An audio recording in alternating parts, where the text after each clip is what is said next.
ဝမ်းထဲပါညီလေးအသက်ထောက်ထားကိုပြနိုင်တဲ့မှတ်ပုံတင်တို့ကားလိုင်စင်တို့မပါဘူးလားကျွန်တော်ကိုစော်ကားတဲ့မိကုံဖြစ်တဲ့ပုံမျိုးနဲ့ကျွန်တော်သူ့ကိုခက်တိတီစိုက်ကြည့်လိုက်ပြီးဒီလောက်ကိုလုံးကိုတဲ့ကြီးကိုတောင်22နှစ်အောက်လို့ထင်နေတော့မဲလားဗျာလို့ကျွန်တော်မေးလိုက်တယ်ဝမ်းထဲပါညီလေးဒိုးဆိုင်မှာရပါတယ်ဒီလိုဆိုရင်လဲကိုကာကိုလာပဲယူခဲ့ပါသူထွက်သွားတော့ကျွန်တော်လှမ်းပြီးရန်လေးပါလေးတစ်ပတ်လောက်ထည့်ခဲ့ဗျာဒီလောက်စူညံနေတဲ့နေရာကြီးမှာကျွန်တော်ကဘာမှမတော့ပဲဒီတိုင်းငုတ်တုတ်ကြီးထိုင်နေရမှာလားတပတ်လောက်တော့ထဲခဲ့ပါလို့လှမ်းခေါ်လိုက်တယ်ဝမ်းထဲပါတယ်ညီလေးဆိုပြီးသူကညင်းတယ်မတက်နိုင်ဘူးလေကျွန်တော်လိုအရွယ်မရောက်သေးတဲ့မိကောင်ပေါက်ကိုအရက်ရောင်းတာတွေ့သွားရင်သူတို့ခမရမှလည်းအလုပ်ပြုတ်မှာကိုကျွန်တော်ကမိကောင်ပေါက်ကိုကျွန်တော်လည်းပြင်းပြင်းရှိတာနဲ့ညဘက်စပွဲမှာထိုင်နေတဲ့စော်သုံးဝေကိုမျိုးလုံးကစားနေတယ်အထူးသဖြင့်အသားဖြူဖြူစပင်ငွေရောင်နဲ့အမျိုးသမီးကိုစိုက်ကြည့်တာပေါ့ကျန်တဲ့နှစ်ယောက်ကိုတော့ဘာရလို့မဟုတ်ပါဘူးထုံးစံတိုင်းကြည့်လိုက်တာပါပဲဒါပေမဲ့ကျွန်တော်ကြည့်ပုံကဒီလောက်လဲအငမ်းမရမဟုတ်ပါဘူးမတိမတာလေးကြည့်တာပါသူတို့သုံးယောက်ကတော့အချောက်တွေလိုတခစ်ခစ်ရည်နေတယ်ခမကြည့်ရတာကတော့ကျွန်တော်လိုခြာတိတ်ကသူတို့ကိုငဲရပါမို့လားဆိုတဲ့သဘောပေါ့ကျွန်တော်လဲနည်းနည်းတော့ထောင်းကနေဖြစ်သွားတာပေါ့ခမတို့လဲသူတို့လိုပဲကျွန်တော်ကိုကူလီကူမာထင်ကောင်းထင်ကြမှာပဲအမှန်ကတော့ဟိုစိတ်ဒီစိတ်နဲ့ကြည့်တာမဟုတ်ပါဘူးကျွန်တော်ကကျင်တာနဲ့သူတို့ကိုလှမ်းကြည့်တာပါကျွန်တော်ကတခါတလေကကျင်တယ်လေအဲ့ဒီတုန်းကလည်းကကျင်စိတ်ပေါက်နေတာမဟုတ်ပါဒါနဲ့ကျွန်တော်လည်းသူတို့ဘက်ကိုလှည့်ပြီးအမားတို့တဲကကကျင်တဲ့သူများမရှိဘူးလားကကြမလားလို့လှမ်းမိလိုက်တယ်ဒါတောင်မမတ်ရိုင်းမေးတာမဟုတ်ပါဘူးအလွန်ကိုချိုတာတဲ့အတန်နဲ့မေးလိုက်တာပါဒါလည်းသူတို့ကရေးစရာအောင်းမေးနေသလားမသိပါဘူးတခစ်ခင်းနဲ့ရင်နေကြပြန်ရောတကယ်ဗျာအချောက်တွေအတိုင်းပါပဲတခစ်ခင်းနဲ့ရင်နေတော့တာပါပဲဘယ်နဲ့လဲမှတယောက်တလက်စီကျွန်တော်နဲ့ကမယ်မလားလို့ကျွန်တော်ကထပ်မေးတယ်ကျွန်တော်ကလည်းတကယ်ကကျင်နေပြီနောက်ဆုံးတော့အသားဖြူဖြူမျိုးသမီးကထလာတယ်သူ့ကိုရည်ရွယ်ပြောနေမှန်းသူသိတာပေါ့ကျွန်တော်တို့နှစ်ယောက်ကပွဲဘက်ကိုထွက်လာခဲ့ကြတယ်ကျန်တဲ့နှစ်ယောက်ကတော့ကျွန်တော်တို့ကိုအားကျပြီးကြံရစ်ခဲ့ကြလေရဲ့ကျွန်တော်ကတော့သူ့ကိုသူတို့နှစ်ယောက်ကိုစရင်နေတော့မထဲတော့ဘူးပေါ့ကျွန်တော်နဲ့တွဲကတဲ့အမျိုးသမီးကမစိုးဘူးကောင်းကတဲ့ကတဲ့ဆိုကျွန်တော်ကတွဲကဘူးသမျှတင်းမှာတော့ကောင်းဆုံးပဲတကယ်ပြောတာတချို့အမျိုးသမီးတွေကြတော့ကရတာတိတ်ဆိတ်ပြက်စရာကောင်းတာပဲကရင်ကျမ်းမြေမော်လဲသေးပြစ်လိုက်ခြင်းလေကိုနှစ်တွဲဖက်ကအကကောင်းတယ်ဆိုရင်ကျမ်းမြေမော်မှာသူ့ပဲခေါင်းဆောင်ကသွားတာပဲအကမကောင်းဘူးဆိုရင်တော့ဇပွဲပေါ်မှာထိုင်ပြီးမူးအောင်သာတောက်ပြစ်လိုက်ဖို့ပဲကောင်းတယ်အမတော်တော်ကကောင်းတယ်နော်အမကအကတင်တန်းကျောင်းစင်းထင်တယ်တင်တန်းကျောင်းစင်းတယောက်နဲ့ကျွန်တော်ကဘူးတယ်အမကသူ့ထက်တောင်တော်သေးတယ်အမမာကိုနဲ့မီယန်တာတို့အကြောင်းကိုကြားဘူးတယ်မဟုတ်လားဘာမျိုးသမီးကကျွန်တော်ပြောတာတွေကိုတလုံးမှကြားပုံမရဘူးကျွန်တော်နဲ့ကရင်ဟိုငေးတီငေးလုံနေတယ်မာကိုနဲ့မီယန်တာတို့အကြောင်းကိုသိတယ်မဟုတ်လားလို့မေးတာပါဟင်းမသိဘူးကကြည်တယ်တွေလေမီယန်နာကတော်တော်အကကောင်းတယ်ဆိုပဲကတာများတိတ်ညံ့ညောတာပဲတဲ့တွဲကပြီဆိုရင်သူကကြီးခေါင်းဆောင်သွားတာပဲဒါပေမဲ့တိတ်လည်းမကြမ်းဘူးတဲ့မိန်းကလေးတယောက်ကဘယ်အချိန်မှအကအကောင်းဆုံးလို့ထင်ရတယ်လေဘာပြောတယ်ဆိုပြီးသူကတော့ကျွန်တော်စကားကိုနားမထောင်ပဲပတ်ဝန်းကျင်ကိုရှောက်ကြည့်နေတယ်မိမတယောက်အကကောင်းတယ်ဆိုတာဘလို့နေတယ်လဲဆိုတာကိုသိသလားလို့မေးတာပါခုလိုကျွန်တော်ကအမခါကိုဖတ်ထားလိုက်ရောဆိုပါတော့အဲ့ဒီလိုလက်နဲ့ကင်ထားပြီမဲ့ဘာမှကင်မထားရသလိုဖြစ်နေရင်ခြေထောက်တို့ပေါင်တန်တို့ကိုလည်းထိတွေ့တယ်လို့မခံစားရတော့ဘူးအဲ့ဒီလိုအလိုက်သိနေတတ်ပြီဆိုရင်အကကောင်းတယ်လို့ခေါ်နိုင်တယ်ဒါပေမဲ့အမျိုးသမီးကကျွန်တော်ပြောတာတွေကိုတလုံးမှကြားပုံမရဘူးကောက်ပွဲခမ်းမပပတ်လေကိုသာရှောက်ကြည့်နေတာပဲဒီလောက်ထုံနဲ့အားတဲ့မိန်းမကများကတ်တက်ရသေးသလားဗျာဘတ်ဒီစင်ကာနဲ့သူ့တီဝိုင်းကလည်းတခုသာလိုချင်သည်ဆိုတဲ့တခြင်းကိုစူးစူးညံ့ညံ့တီးမှုန်နေတယ်ဒီလောက်ညက်နဲ့တီဝိုင်းကတီးတာတော့ဒီတခြင်းကနားထောင်လို့ကောင်းနေသေးတယ်ဗျာရောတော်တော်ကောင်းတဲ့တခြင်းပဲကျွန်တော်ကတီးချက်အတိုင်းလိုက်မကတော့ပါဘူးရိုးရိုးပဲကတော့တယ်တီဝိုင်းမှာတီးချက်တွေကွန့်ပြီးဟိုတီရင်ကျွန်တော်ကအဲ့ဒီတီဝိုင်းဆရာငနဲမျိုးကိုတိတ်မုန်းတာပဲကျွန်တော်လဲခြာလှည့်ပြီးကနေတယ်မျိုးသမီးကလည်းကျွန်တော်ခေါ်ရာကိုအသာပဲလိုက်လာတယ်ကျွန်တော်ကကျင်တယ်လို့ကနေပြီမဲ့အမျိုးသမီးကတော့တော်တော်ပြောနေပုံရတယ်ဒီတုန်းမှာအမျိုးသမီးစီကကျွန်တော်မမျော်လင့်တဲ့စကားတကူထွက်လာတယ်မနေ့ကဒုဒတွေရှောက်လေတော့ဇလိုက်မင်းသမီးပီတာလိုရီကိုလူကိုယ်တိုင်မြင်လိုက်ရတယ်တော်တော်ချောတယ်နော်သူကသတင်းစာဝင်နေတာဒီလိုဆိုအမတို့သိတ်ကန်ကောင်းတာပေါ့မျိုးသမီးကတော်တော်တုံးတဲ့မျိုးသမီးပြကျွန်တော်ရွယ်ပြိုးတာကိုအဟုတ်ထင်ပြီးကျေနပ်နေတယ်ဒါပေမဲ့အကကတော့ကောင်းပါတယ် ဒါနဲ့ကျွန်တော်လည်းကြီးနဲ့သွားတာနဲ့သူ့နှစ်ဘူးကိုငုံနှမ်းပြစ်လိုက်တယ်နန်းတော့သူစိတ်ဆိုးသွားဟန်တူတယ်ဒါကဘာလို့တာလဲဘာမှမလုပ်ပါဘူးအမကအကကောင်းလို့ပါကျွန်တော်မှညီမလေးတယောက်ရှိတယ်ခုမှ၄တန်းပဲရှိသေးတယ်အမကကျွန်တော်ညီမလေးလိုပဲတိတ်အကကောင်းတာပဲကျွန်တော်စိတ်ထဲမှာတော့ညီမလေးလိုအကကောင်းသူတယောက်မှမရှိဘူးလို့ထင်တာပဲရှင်တဲ့လူထဲမှာလည်းမရှိဘူးတေတဲ့လူထဲမှာလည်းမရှိဘူးစကားပြောရင်ကြည့်ပြောနော်အမေကိုလူကြီးဒီလိုကြတော့လေသူကအပါကြီးပြအမတို့ကဘယ်မျိုးကလဲရင်မြို့သမီးကပြောတာကိုမဖြေဘူးကာပွဲခန်းဆောင်ထဲမှာဟိုကြည့်တီကြည့်လုံနေတော့မယ်ပီတာလိုရီကိုရှောက်ရှာနေတာများလားမသိဘူးအမတို့ကဘယ်မျိုးလားလဲလို့ကျွန်တော်ကထက်ခါမေးတယ်ဘာရဲ့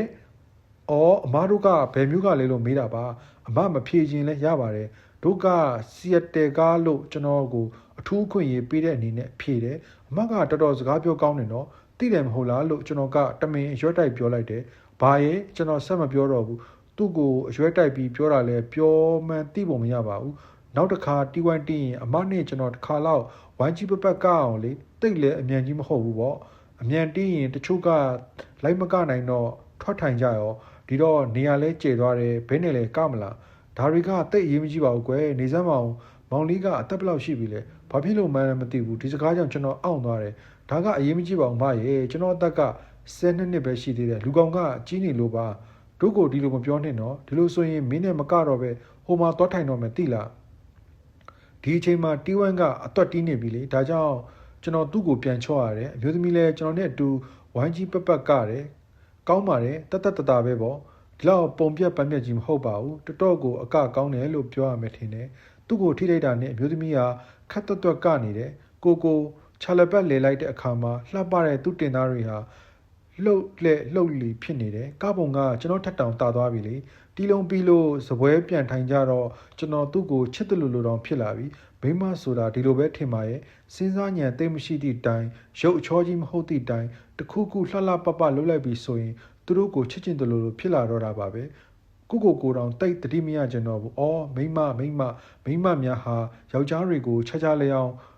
တတ်နိုင်ကြပါသကလားလို့စပွဲနာရောက်တော့သူတို့စပွဲပေါ်မှာဝင်ထိုင်မှုကျွန်တော်ကိုမဖိတ်ကြဘူးလေဘာရလို့တော့မဟုတ်ပါဘူးဖိတ်ရကောင်းမှန်းမသိကြလို့ပါကျွန်တော်ကလည်းဘာရမလဲ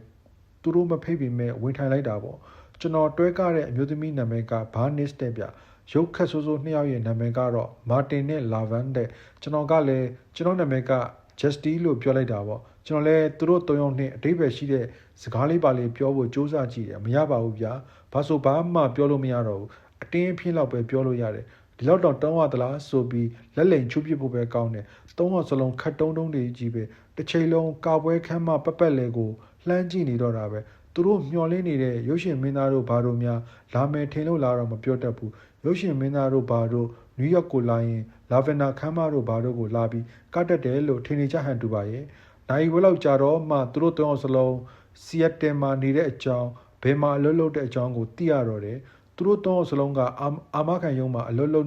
်လုပ်ကြနေကြတာကျွန်တော်ကအလောက်ကင်ဘယ်နဲ့နေသလဲဘာလဲစသည်ဖြင့်မေးကြည့်သေးတယ်ဒါပေမဲ့ဒီခတ်တုံးတို့မျိုးသမီးတောင်းစီကအတိတ်ပဲရှိအဖြစ်ထွက်လာလိမ့်များထင်နေသလားအဝေးကြီးအယုတ်ဆိုးဆိုးနှစ်ယောက်ဖြစ်တဲ့မာတီနဲ့လာဗန်ကညီမထင်တယ်လို့ကျွန်တော်ကမေးတော့သူတို့နှစ်ယောက်စလုံးကစိတ်ဆိုးလိုက်တာမပြောပါနဲ့တော့သူတို့နှစ်ယောက်စလုံးကတယောက်နဲ့တယောက်ရုပ်ချင်းတူကြတာမဟုတ်ပဲကိုစိတ်ဆိုးတာပေါ့ဒါလည်းသူတို့ကိုအပြစ်မဆိုးတာဘူးပေါ့ဘာပဲဖြစ်ဖြစ်ဟားတော့ဟားရတယ်ဗျာကျွန်တော်လည်းသူတို့တောင်းအလုံးနဲ့တယောက်တစ်ချီစီကပစ်လိုက်တယ်ရုပ်ဆိုးမတယောက်ဖြစ်တဲ့လာဗန်ကတော့အကသိမ့်မဆိုးလာပါဘူးဒါပေမဲ့တခြားရုပ်ဆိုးမတယောက်ဖြစ်တဲ့မာတီကတော့အော်ဂျောလန်ရောပြိုသူနဲ့တွေ့ကြရတာလေဘာဒီကြောက်ရွံ့ကြီးကိုချီကနေရတဲ့အတိုင်းပဲလေးလိုက်တာလည်းမပြောပါနဲ့တော့ဒီတော့သူ့ကိုကြီးကိုတွဲကားရတာတတ်တောင်ဆိုပြီးကိုယ့်ဘက်သာကိုကြံဖန်ပြီးပျော်စရာကိုရှာရတယ်ကျွန်တော်ကတွဲကနေရင်ကာပွဲဟိုဘက်တောင်မှာရုပ်ရှင်မင်းသားဂယ်ရီကူပါရှိတယ်လို့ပြောလိုက်တယ်ဒီတော့သူကအလန့်တကြားနဲ့ဘယ်မှာလဲဟင်းလို့မေးလိုက်တယ်ဟာ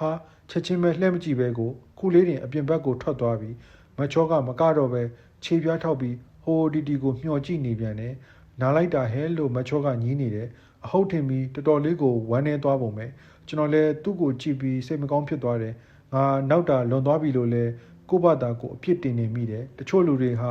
နောက်ဆရာပြောင်ဆရာဖြစ်နေပြီမဲ့နောက်လို့မကောင်းဘူးဗျာသူတို့က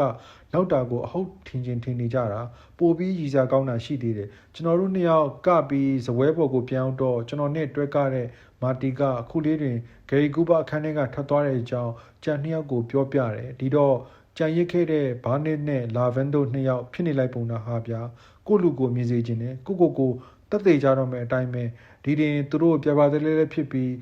းသူကိုယ်တိုင်မြင်လိုက်ရသလားလို့မာတီကိုလိုင်းမိတယ်မာတီကလည်းရိတ်ခင်းနဲ့မြင်လိုက်ရတယ်လို့ပြောတယ်ကျွန်တော်ဖြင့်ဟားလိုက်ရတာဗျာဥတက်ပြီးတေမတက်ပဲညှင်းနေလာလို့ဘားကပိတ်တော့မယ်ဒါနဲ့ကျွန်တော်ကဘာမပိတ်ခင်တောက်ဆရာနှစ်ခွက်စီယူပေးတယ်ကျွန်တော်အတွက်လည်းကိုကာကိုလာမှားလိုက်တယ်ရုပ်ဆိုးမလာဗန်ကကိုကာကိုလာကိုတောက်မလားဆိုပြီးကျွန်တော်ကိုလှောင်တယ်လေသူကအလာကြီးဗျရီစရာမောစရာပြောတတ်တာသူနဲ့မာတီကတော့ဒီဇင်ဘာလလယ်ကြီးမှာတန်ကောလင်းပြီးလက်ရီကိုတောက်နေကြတယ်လေဒီထက်ကောင်းတာလေသူတို့မသိတော့ပဲကိုအသားဖြူမှဘာနစ်ကဘာတွန်ဝစ်ကီနဲ့ရေကိုရောတောက်နေလေရဲ့သူတို့တော့စလုံးကြီးကန်းတောင်းပေါက်မျိုးလုံးမျိုးနဲ့ရုပ်ရှင်မင်းသားကိုတစ်ချိန်လုံးလိုက်ရှာနေကြတာပဲတယောက်နဲ့တယောက်စကားတော့မပြောမိကြဘူးသူတို့ထဲမှာစကားပြောဆုံးကမာတီပဲဒါပေမဲ့သူပြောတဲ့စကားတွေကပြင်းစရာကောင်းလိုက်တာဗျာကိုကာကိုလာထဲတဲ့တန်ဘူးလေးတွေကိုလည်းတန်ဘူးပေါက်စနာလေးတွေလို့ခေါ်တယ်ဗျဘက်တီစင်ကာရဲ့အဖွဲ့တွေကကလဲရနက်မှုတ်တဲ့လူကြီးကိုလည်းအမှုတ်ကောင်းတယ်ဆိုပြီးသဘောကျနေတယ်ပြီးတော့ကလဲရနက်ကိုလည်းပဲမြစ်တောင်ကြီးတယ်ဗျကဲစိတ်ပြည့်စရာမကောင်းလားဗျာတခြားယူဆိုးမတယောက်ဖြစ်တဲ့လာဒဝင်းကတော့သူ့ကိုယ်သူရည်စရာမောစရာပြောတတ်တယ်လို့ထင်နေတယ်ဗျသူကကျွန်တော်ဖေစီကိုဖုံးဆက်ဘူးလားတဲ့ခုနေဘာလုပ်နေတယ်လဲဆိုတာသိအောင်ဖုံးဆက်ကြည့်ပါလားတဲ့ကျွန်တော်အဖေက small တို့ဘာလို့ရှိသလားဆိုတာလဲမေးသေးတယ်ဗျအဲ့ဒီမေးခွန်းကို၄ခါလောက်မေးတယ်ဗျအသားပြပြနဲ့ဘာနစ်ကတော့တိတ်စကားမပြောဘူးကျွန်တော်ကသူ့ကိုတစ်ခုမေးလိုက်တိုင်းဘာရဲနဲ့တပါတဲ့ဘာနေတော့တာပါပဲဘာရဲဆိုတဲ့စကားကြီးကြားရတာစိတ်ပြည့်စရာကောင်းလိုက်တာဗျာသူတို့လည်းရမကာတောက်ပြီးတော့သူတို့တော့စလုံးထားရလိုက်ပြီးသူတို့ပြန်တော့မဲ့မနှက်ကြရင်ရေဒီယို CD ဂီတဆဲုံမှာမနှက်ပွဲကြည့်ဖို့အိယာကစောထားရမယ်တဲ့ကျွန်တော်ကတားပြီမဲ့မရဘူးဗျဒါနဲ့ကျွန်တော်တို့လည်းလူချင်းခွဲရတော့တာပေါ့စီယက်တယ်ကိုရောက်ရင်သူတို့စီကိုဝင်မယ်ပေါ့ဒါပေမဲ့ရောက်စရာအကြောင်းမရှိပါဘူးဒီတော့သူတို့နဲ့လည်းဘယ်တွေ့ရတော့မလဲ secret ဖိုးတွေရောဘာတွေရောပေါင်းလိုက်ရင်အားလုံး$73လောက်ကျတယ်တကယ်ကတော့ကျွန်တော်မြောက်ခင်ကလေးကသူတို့တောက်နေကြတာဒီတော့ကျွန်တော်မြောက်ခင်သူတို့ဘာသာသူတို့တောက်နေတဲ့ရမကအတွက်သူတို့ထုတ်ပေးတင်တာပေါ့ဒီတော့မှနေပါသေးဘာညာဆိုပြီးကျွန်တော်ကထုတ်ပေးရင်ကောင်းတာပေါ့ထားပါလေဒါကအရေးမကြီးပါဘူးအားလုံးကျွန်တော်ကပဲပေးလိုက်ပါတယ်တိုက်ကောတွေဆိုတော့ဒါတွေကိုဘယ်နားလဲပါမလဲသူတို့နားလဲတာကမျိုးရောက်ရင်ဖက်ရှင်အုတ်ထုတ်လှလှလေးတွေစောင်းပြီးရှောက်လဲမယ်ဆိုတာတော့ပဲသိတာကိုမနေ့အစောကြီးထပြီးရေဒီယိုစီတီကဂီတပွဲကိုတွားနှထားတာကိုလည်းကျွန်တော်သိစိတ်ပြတ်တယ်ဗျာတကယ်ပဲတိုက်ကောမတွေကလည်းမြောက်လာရင်ဖက်ရှင်အုတ်ထုတ်ဆောင်ပြီးရေဒီယိုစီတီကဂီတပွဲကိုတွားနှထောင်ရရင်သူတို့မှတိတ်ဟုတ်လာပြီလို့မှတ်နေတာသူတို့ကဂီတပွဲမှာတွားနှထောင်မယ်ဆိုကြတဲ့ကဒီကောင်ကတော်တော်စိတ်သက်ကြနေပြီတကယ်လို့သာဒီစကားမပြောမိရင်သူတို့ကြက်တလောက်တိုက်လွတ်လိုက်ပါသေးတယ်သူတို့ပြန်သွားပြီးမကြသေးရင်မှကျွန်တော်လဲလာဗင်နာခန်းဆောင်ကပြန်ထွက်လာခဲ့တယ်မပြန်လို့လည်းမရတော့ဘူးလေဒီကာပွဲရုံကပိတ်တော့မယ်တေးဂီတာဝိုင်းအောင်တိမ့်သွားတာကြားလာပြီဒီလိုနေရာမျိုးမှာ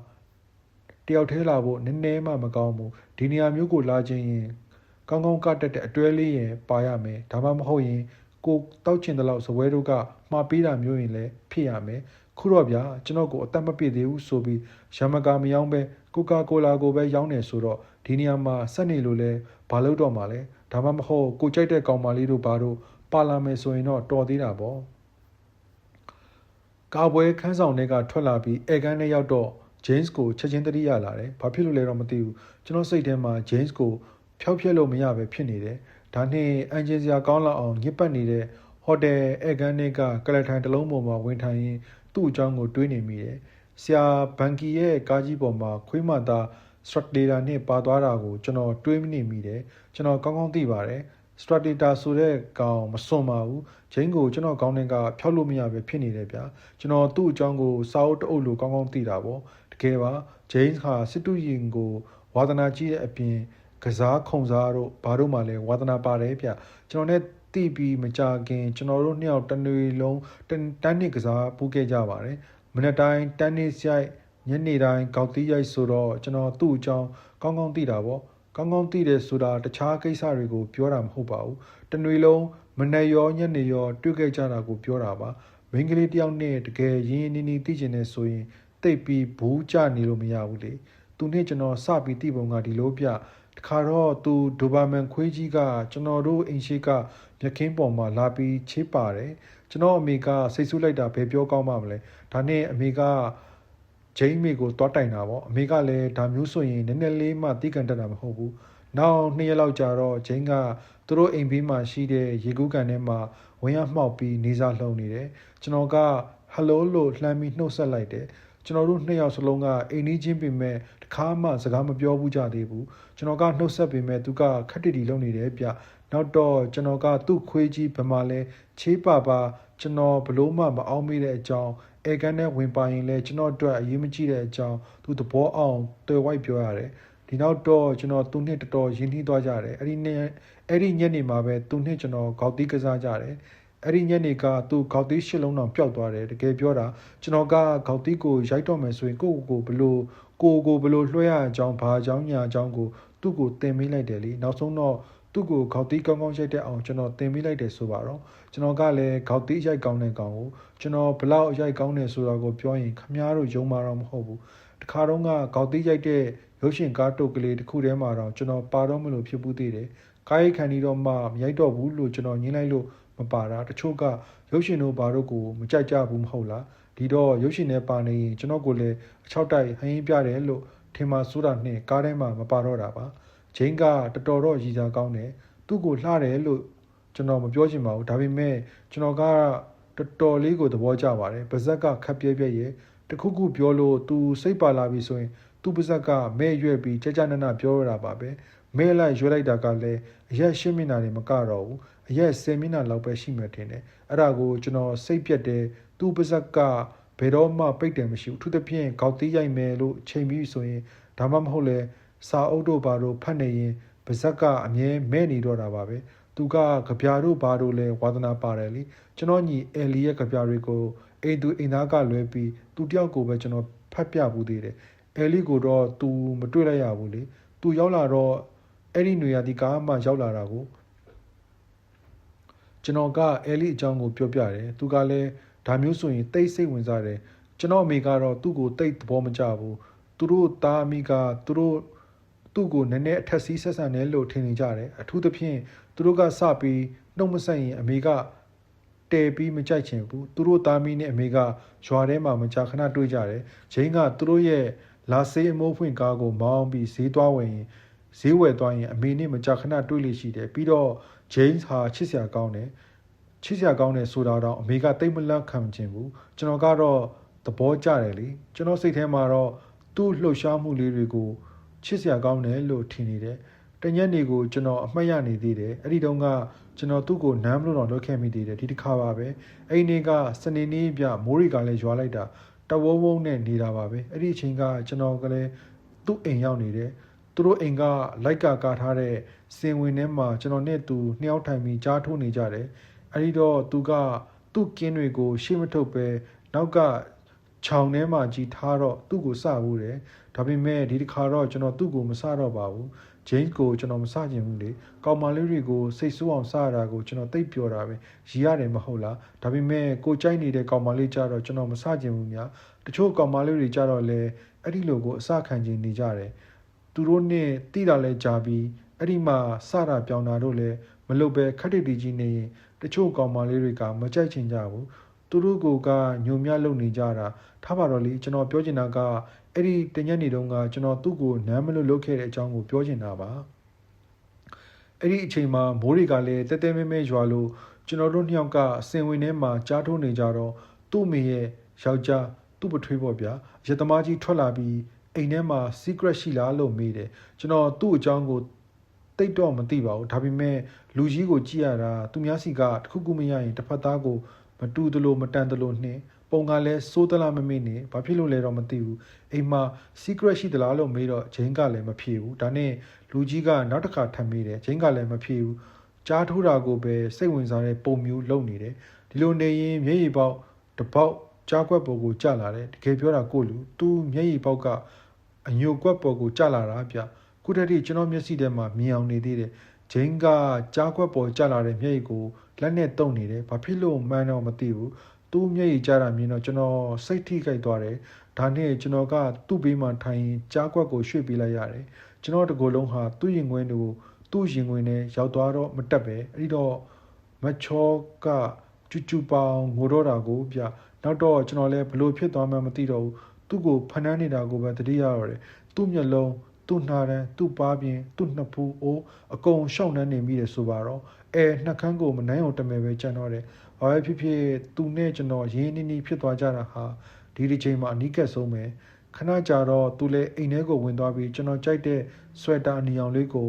ဝစ်ထွက်လာတယ်ကျွန်တော်တို့နှစ်ယောက်ရုပ်ရှင်ရုံကိုထွက်လာခဲ့ကြတယ်လမ်းကြတော့ကျွန်တော်ကသူ့ပထွေးကြီးကသူ့ကိုနှိပ်စက်သလားကောင်းကောင်းမွန်မွန်ဆက်ဆံရလားဘာလားလို့ရှောက်မေးမိတယ်ဂျိမ်းစ်ကငယ်လှလှကလေးရဲ့ဒါပေမဲ့သူ့စိတ်ထဲမှာဒီလူကြီးကိုကြောက်နေရဟန်တူတယ်ဒီလိုကြတော့လေသူကကောင်းကောင်းမွန်မွန်ဆက်ဆံပါတယ်တဲ့သူ့ကိုဘာအန်ဒီယမ်မှမပေးပါဘူးတဲ့ကြည်စမ်းများတချို့မိန်းကလေးတွေဟာတော်တော်အကဲခတ်ရပါလား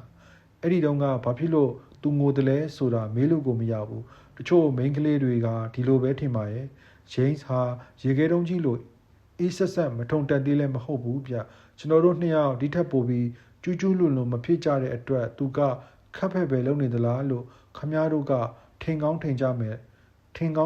ိမ့်မယ်ဒီလိုလည်းမဟုတ်ပါဘူးဥမာဆိုပါတော့ကျွန်တော်နဲ့သူရုပ်ရှင်သွားကြည့်တော့ကျွန်တော်ကသူ့လက်ကိုကင်ထားတယ်ဒီလက်ကလေးကင်တာဘာများဆန်းလို့လဲဗျာဒါပေမဲ့သူကတော့ယောက်ျားလေးတွေနဲ့လက်ချင်းတွဲလမ်းလျှောက်အောင်မှာကိုရှက်တဲ့လေတချို့ကောင်မလေးတွေကြတော့လက်ချင်းတွဲကင်လိုက်ရရင်လူသေးကောင်လက်ကြီးကင်လမ်းလျှောက်နေရတယ်လို့ပဲလက်ထဲမှာအေးဆက်ဆက်ကြီးနဲ့ပါလာတယ်လှုပ်လည်းမလှုပ်ဘူးချိုးကြတော့လဲကိုလက်ကိုကင်ထားတဲ့ယောက်ျားလေးကညီးငွေ့ပြီးလှုပ်ချပစ်လိုက်မှစိုးလို့လားမသိဘူးအမြဲတမ်းလက်ကဝမ်မီကလေးလိုတရမ်းလှုပ်ခတ်နေတတ်တယ်ဒါပေမဲ့ဂျိမ်းစ်ကတော့ဒီလိုမဟုတ်ဘူးဗျရုပ်ရှင်တို့ဘာလို့တွားကြည့်လို့ယုံနေရောက်တာနဲ့ကျွန်တော်တို့နှစ်ယောက်ကတယောက်ကိုတယောက်စုပ်ထားကြတယ်လှုပ်ကုန်မလှုပ်တော့ဘူးရုပ်ရှင်ပြီးမှပဲလက်ချင်းဖြုတ်လိုက်ကြတယ်တယောက်လက်ကိုတယောက်စုပ်ထားလိုက်ကြတာလှုပ်လည်းမလှုပ်ဘူးဒီအနေထားတိုင်းပဲဂျိမ်းစ်လက်နဲ့စုပ်ထားရတာတမျိုးပဲဗျချွေးပြန်တယ်ဆိုတာကလည်းမသိတော့ဘူးလက်စီထွက်တယ်ဆိုတာလည်းမသိတော့ဘူးကြည်နူးနေတာကိုပဲသိတော့တယ်တကယ်ပြောတာဂျိန်းနဲ့ပတ်သက်လို့နောက်တစ်ခုမှတ်မိသေးတာရှိသေးတယ်ရုပ်ရှင်ရုံနဲ့ရောက်တော့ဂျိန်းလှုပ်လိုက်တဲ့အပြုတ်မှုတစ်ခုကြောင့်ကျွန်တော်အကြီးအကျယ်အံ့ဩသင့်သွားတယ်အဲ့ဒီတုန်းကသတင်းကားပြနေတုန်းလားဘာလားမသိဘူးအဲ့ဒီတုန်းကကျွန်တော်လေကုတ်ပေါ်လက်တစ်ဖက်ရောက်လာတယ်ကြည့်လိုက်တော့ဂျိန်းရဲ့လက်စီတော်တော်ရည်စရာကောင်းတယ်ပြဂျိန်းဟာအပြူပေါက်လေးရှိသေးတယ်ခုတော့ကျွန်တော်လေဘင်းကိုတိုင်းဖက်ထားတယ်အမှန်ကဒါမျိုးလုပ်တယ်ဆိုတာခက်ရွယ်ရွယ်အမျိုးသမီးတွေဆိုပါတော့အသက်20ကျော်အစိတ်ပိုင်းရောက်နေတဲ့မိန်းမတွေလုပ်လို့ရှိတယ်ကိုယောက်ျားကိုဖြစ်ဖြစ်ကိုသားသမီးကိုဖြစ်ဖြစ်ဒီလိုလေဘင်းတိုင်းဖက်လေးရှိတယ်ကျွန်တော်ဆိုရင်ညီမလေးဖီဘီကိုဒီလိုပဲလေဘင်းကိုတိုင်းဖက်လေးရှိတယ်ဒါပေမဲ့ကိုလိုရွယ်သူမျိုးသမီးတယောက်ကဒီလိုကိုလေဘင်းလာပြီးတိုင်းဖက်တယ်ဆိုရင်တိတ်သဘောကျတာပေါ့ဗျာဒီအကြောင်းတွေကိုကျွန်တော်တွေးနေတယ်အော်ဂျိန်းရဲ့စထရေတာနဲ့အတူဆရာဘန်ကီရဲ့ကားကြီးနဲ့ပါသွားတယ်ဆိုတာကိုတွေးလိုက်မိတယ်ကျွန်တော်ရင်ထဲမှာပုံနှိုင်းကြီးတိုက်တယ်လို့ဖြစ်နေတယ်ဂျိန်းဟာဒီကဘာကြီးကပြလောက်တာကိုခံမှာမဟုတ်ဘူးဆိုတာကျွန်တော်သိပါတယ်ဒါပေမဲ့ဘလို့ပဲဖြစ်ဖြစ်ဒီအကြောင်းကိုတွေးလိုက်မိတိုင်းကျွန်တော်စိတ်ထဲမှာတမျိုးကြီးဖြစ်နေတယ်ဗျာအမှန်ပြောရင်တော့ဒီအကြောင်းကိုပြောတာမပြောချင်ဘူးဟိုတယ်အကန်ဆောင်ထဲမှာလူတော်တော်ရှင်းနေပြီအသားဖြူဖြူနှင့်ကြက်လို့ဘာလို့ဟာတွေလည်းမရှိကြတော့ဘူးဒီတုန်းမှာကျွန်တော်ဟိုတယ်ကထွက်သွားခြင်းစိတ်ပေါက်လာတယ်ဒီအထဲမှာနေရတာစိတ်ထဲမှာတမျိုးကြီးဖြစ်လာတယ်အိတ်လည်းမအိတ်ချင်သေးဘူးဒါနဲ့ကျွန်တော်အခန်းထဲပြန်တက်လာခဲ့ပြီးကုတ်အင်ကြီးကိုကောက်ဝစ်လိုက်တယ်အခန်းပြတင်းပေါက်ကနေပြီးခတ်စောစောမြင်ခဲ့ရတဲ့ပုံမမှန်တဲ့ရှုခင်းတွေကိုတွေ့ရပါအောင်မလားလို့ကျွန်တော်လှမ်းကြည့်လိုက်တယ်ဒါပေမဲ့ဘာမှမမြင်ရတော့ဘူးဗျမီးတွေငိမ့်ကုန်ပြီလှေကားကလည်းဆင်းလာပြီးတက္ကစီတစ်စီးကိုလှမ်းခေါ်ပြီးတော့အာနီကိုမောင်းဖို့ပြောလိုက်တယ်အာနီဆိုတာက Greenwich ရွာနာမှာရှိတဲ့ညကလပ်တစ်ခုပြကျွန်တော်ကိုဒီဘီဟောလိဝုဒ်ကိုမသွားခင်တော့အဲ့ဒီကလပ်ကိုမကြာခဏသွားလေရှိတယ်တခါတလေကျွန်တော်ကိုတောင်ခေါ်သွားတတ်တယ်အာနီဆိုတာကခပ်ဖိုင်းခဝဝနီဂရိုကြီးပြစန်းနီယာတို့ဘာလို့လဲတီးပြတတ်တယ်လူကလည်းတော်တော်ဘဝင်မြင့်တဲ့ငနေကြီးအကောင်းကြီးတို့ဘာတို့မဟုတ်ရင်စကားတောင်ဟပပြောချင်တာမဟုတ်ဘူး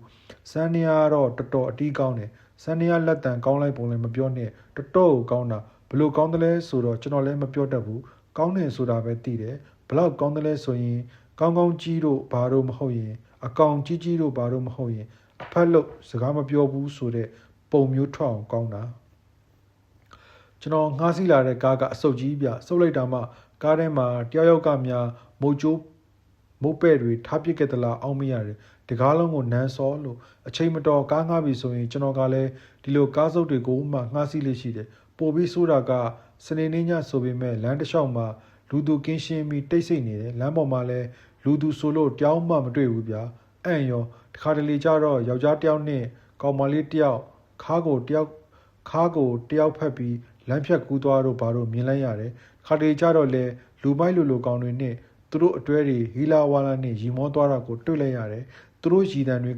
ခွေးအားဥတန်လိုပွဲကျွန်တော်စိတ်ထဲမှာဆင်းနေမိတယ်ပျော်စရာမကောင်းဘူးလူကြီးတိတ်ချိန်လမ်းမပေါ်မှာရေတံကိုကြားရင်နယူးယောက်မြို့ကြီးကကြောက်စရာကြီးလို့ကျွန်တော်စိတ်ထဲမှာထင်နေမိတယ်ရည်တံတွေကိုအဝေးကြီးကကြားရတယ်အဲ့ဒီရည်တံတွေကိုကြားရတိုင်းကျွန်တော်စိတ်ထဲမှာတစ်မျိုးကြီးပဲ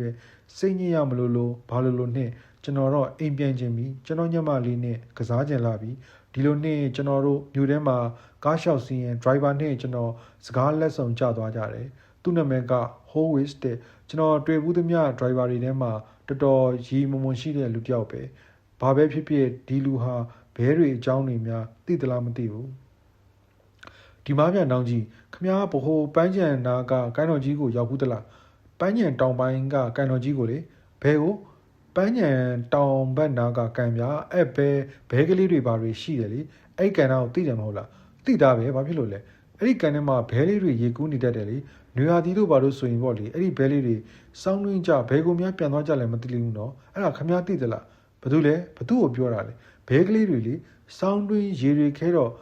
့ဆိုင်ယာကဘဲလေးတွေကထရက်ကားကြီးနဲ့မဲတင်ခေါ်သွားသလားဒါမှမဟုတ်သူတို့ဘာသာပြန်သွားသလားပြန်သွားတယ်ထင်ရင်လဲဘဲကိုလဲတောင်ဘက်ကိုလားမြောက်ဘက်ကိုလားကားဆရာကကားမောင်းနေရင်ကျွန်တော်မျက်နှာကိုလှမ်းကြည့်နေတယ်သူ့ကိုကြည့်ရတာလူတော်လူကောင်းပါပဲဒါပေမဲ့တော်တော်စိတ်တူတက်ပုံရတယ်ဒါတော့ငါပဲသိမလဲကွာကြံ့ကြံ့ဖန်ဖန်ကွာဘဲတွေဘလို့ဘဲကိုပြန်သွားတယ်လို့ဘဲသိပါမလဲစိတ်မရှိပါနဲ့ဗျာလို့ကျွန်တော်ကပြောပေမဲ့စိတ်တူနေပုံပဲမရှိပါဘူးကွာဘာဖြစ်လို့စိတ်ရှိရမှာလဲဒီလောက်ကလေးမိတာကိုတော့စိတ်တူနေတော့ကျွန်တော်လည်းသူနဲ့စကားဆက်မပြောပြတော့ပါဘူးဒါပေမဲ့သူကပဲစပြောပါတယ်ငါးတွေကတော့ဘယ်ကိုမှမတော်ဘူးထင်တာပဲကွာငါးတွေကတော့အဲ့ဒီကန်ထဲမှာပဲနေတာပဲငါကတော့ဟုတ်ချင်ဟုတ်မှာပေါ့ကျွန်တော်သိချင်တာကဘဲတွေဘဲကိုသွားတယ်လဲဆိုတာသိချင်တာအတူတူပဲပေါ့ကွာငါးတွေနဲ့ဘဲတွေလည်းအတူတူပဲပေါ့ငါးကပူတောင်စိုးလေအောင်ပဲစောင်းတွင်းကြီးမှာငါးကန်နဲ့နေရတာကန်ထဲမှာနေရတာပိုဆိုးတာပေါ့ဘဲတောင်နေရတာခက်ရင်ရေထဲနေတဲ့ငါကြတော့ပိုဆိုးမှာပေါ့တောက်တဲ့ကွာဒရိုင်ဘာကြီးကတခုခုကိုစိတ်တူနေပုံရတယ်ကျွန်တော်လည်းတော်တော်ကြာဘာမှမပြောဘဲငြိမ်လိုက်လာခဲ့တယ်ဒါဖြင့်ကန်ထဲမှာရေတွေခဲလို့လူတွေကစကိတ်တွေဘာတွေစီးကြတော့အဲ့ဒီငါးလေးတွေဘဲလေးတွေဘာလုပ်နေကြတယ်လဲမသိဘူးနော်ကားဆရာကကျွန်တော်ဘက်လှည့်ပြီးဟာကောင်လေးရဘာလုပ်နေရမှာလဲကွာအဲ့ဒီကန်ထဲမှာဒီလိုပဲနေကြမှာပေါ့ဒီလောက်ရေတွေခဲနေတဲ့အထဲမှာဒီတိုင်းတော့မနေနိုင်ဘူးထင်တယ်ရေခဲတွေကိုမရှိသလိုနေလို့ဘယ်နဲ့လှုပ်ဖြစ်မလဲဘသူကဒီတိုင်းမနေမှာလဲရေထဲမှာဒီတိုင်းမနေမှာပေါ့ဒါသူတို့တဘာဝပဲစောင်းတွင်းမှာသူတို့လည်းရေခဲဖြစ်နေမှာပေါ့ကားဆရာဟာတော်တော်စိတ်တူလာတယ်ထင်တယ်မော်တော်ကားကိုမိတိုင်နဲ့ဝင်ဆောင်တော့မလို့ကားကိုအပြင်းမောင်းနေတယ်ဒါဖြင့်သူတို့ဘာစားပြီးတက်ရှင်နေကြတယ်လဲဗျာ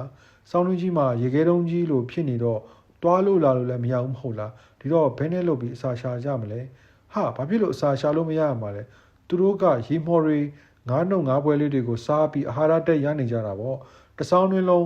ဗဟတ်တွေလိုဟထားကြမှာပေါ့ဒါသူတို့တဘာဝပဲကားဆက်ဟာကျွန်တော်ကိုလှည့်ကြည့်ပြန်တယ်ကားတော့တစ်ခုခုနဲ့ဝင်ဆောင်တော့မှာပဲလို့တွေးပြီးကျွန်တော်ကြောက်လာတယ်ဒီလူကစိတ်တူတဲ့လူဆိုတော့သူနဲ့ဆက်ပြီးစကားပြောလို့ဖြစ်မှာမဟုတ်ဘူးလို့ကျွန်တော်ဆုံးဖြတ်လိုက်တယ်တနေရာမှာရက်ပြီးတစ်ခုခုတောက်ကြအောင်ဗျာသူကဘာမှမဖြေဘူးဗျကျွန်တော်နဲ့လိုက်ရကောင်းမလားလို့စဉ်းစားနေပုံရတယ်ဒါနဲ့ကျွန်တော်ကထပ်မိတယ်လူကသဘောတော့ကောင်းပါတယ်ရေလဲရေရတယ်မဖြစ်ပါဘူးကွာငါမှအရက်တော့ဖို့အချိန်မရှိပါဘူးနေပေါင်းငါညီကအသက်ဘယ်လောက်ရှိပြီလဲဘာဖြစ်လို့အိမ်မပြန်သေးတာလဲမအိတ်ချင်သေးလို့ပေါ့ဗျအာနီရဲ့ညကလပ်ကိုရောက်လို့ကျွန်တော်ကပတ်စံထုတ်ပြီးတော့ကားဆရာကငါးပြဿနာကိုပြင်ဆက်တယ်ခင်ဗျငါပြောမယ်ကွာမင်းနာငါဆိုရင်တဘာဝမိခင်ကြီးကမင်းကိုစောင့်ရှောက်ပေးမှာပေါ့မဟုတ်ဘူးလားဒီတော့ စောင်းတွင်းရောက်တာနဲ့ငါးကလေးတွေဘယ်နဲ့လို့တေကုန်တော့မလဲမဟုတ်ဘူးလားကျွန်တော်ပြောတာကဟုတ်ပါတယ်မင်းပြောသလိုမတေနိုင်ပါဘူးကားဆရာကကားကုန်မောင်းပြီးလင်းတို့တကောင်လို့ဝူးကနေထွက်သွားတယ်တော်တော်စိတ်တူတဲ့လူဗျာဒီလောက်စိတ်တူတဲ့လူကိုတစ်ခါမှမတွေ့ဘူးသေးဘူးတော်တော်ညှင်းနေနေပြီမဲ့အာနီရဲ့ညကလပ်မှာတော့လူတွေကြိတ်တူစီကားနေတော့မယ်အများအဖြစ်တော့အထက်တန်းကျောင်းသားတွေနဲ့ကောလိပ်ကျောင်းသားတွေပဲကျောင်းတကကျောင်းတွေထဲမှာနာတာလူပွဲအတွက်အားလည်းရက်ပိတ်တဲ့ကျောင်းဟာကျွန်တော်တို့ကျောင်းနောက်ဆုံးပဲထင်တယ်တခြားကျောင်းတွေကနာတာလူပွဲတော့အားလည်းရက်အတွက်အစောကြီးပိတ်ကုန်ကြပြီကျွန်တော်နဲ့ကျောင်းတစ်ကျောင်းနဲ့ပဲကြံတော့တယ်ကျွန်တော်တို့ကျောင်းတစ်ကျောင်းပဲကြံတော့တယ်လူတွေများလုံးလို့ကိုအင်ကြီးကိုအသားမမအောင်တတိထားရတယ် sorry ပါကျွန်တော်ဖတ်တာမှားသွားလို့ပါလူတွေများလုံးလို့ကိုအင်ကြီးကိုအထားမမအောင်တတိထားရတယ်လူများပေမဲ့အာနီကစန္ဒယာတီးနီလို့အားလုံးငြိမ်သက်နေတယ်ခင်ဗျအာနီစန္ဒယာခုံမှာဝင်ထိုင်လိုက်တာနဲ့လူတွေက